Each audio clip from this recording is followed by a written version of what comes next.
Hi friends, ഇത് രാമച്ചമിട്ട് തിളപ്പിച്ച് തണുപ്പിച്ച വെള്ളമാണ്. ഇത് നമുക്ക് കൂജയിലേക്ക് ഒഴിക്കാം. മറ്റൊരു തരത്തിലും ചെയ്യാം കേട്ടോ. കഴുകി വൃത്തിയാക്കിയെടുത്ത രാമച്ചം കൂജയ്ക്കുള്ളിലേക്ക് ഇട്ട് വെച്ചതിന് ശേഷം തിളപ്പിച്ചാറിയ വെള്ളം ഒഴിച്ചു വയ്ക്കുക.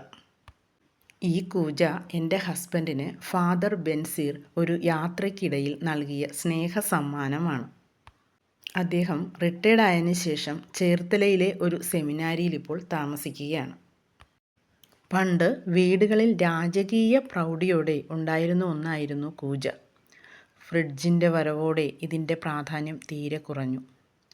കമ്പ്യൂട്ടർ വന്നതോടെ പാവം ടൈപ്പ് റൈറ്റർ വഴിമാറിക്കൊടുത്തില്ലേ, ഏതാണ്ട് അതുപോലെ. ഇതിൽ ഒഴിച്ചു വയ്ക്കുന്ന വെള്ളം ആരോഗ്യദായകമെന്നാണ് ശാസ്ത്രപക്ഷം. മനസ്സിനും ശരീരത്തിനും നല്ല കുളിർമ കിട്ടും, അതുറപ്പാണ് കേട്ടോ. ഹസ്ബൻഡിൻ്റെ അമ്മയ്ക്ക് 84 വയസ്സായി. കക്ഷി മെല്ലെ നടന്ന് ഇടയ്ക്ക് ഞങ്ങളുടെ വീട്ടിൽ വരും. ഇന്ന് വന്നപ്പോൾ ശരീരം നന്നായി ചുട്ടുപുകയുന്നു എന്ന് പറഞ്ഞു. നല്ല ചൂടുള്ള സമയമല്ലേ. കൂജയിൽ നിന്ന് തണുത്ത രാമച്ച വെള്ളം ഞാൻ അമ്മയ്ക്ക് എടുത്തു കൊടുത്തു. അമ്മയ്ക്ക് നന്നായി അത് ഇഷ്ടപ്പെട്ടു. ശരീരം നന്നായി തണുത്തതായി പറഞ്ഞു. നാക്ക് മരവിച്ചു പോകുന്ന തണുപ്പല്ല കേട്ടോ, നല്ല കുളിർമയേകുന്ന തണുപ്പ്. വീഡിയോ ഇഷ്ടമായാൽ ഒന്ന് സബ്സ്ക്രൈബ് ചെയ്യണേ, ലൈക്കും കമൻറ്റും ഇടണേ.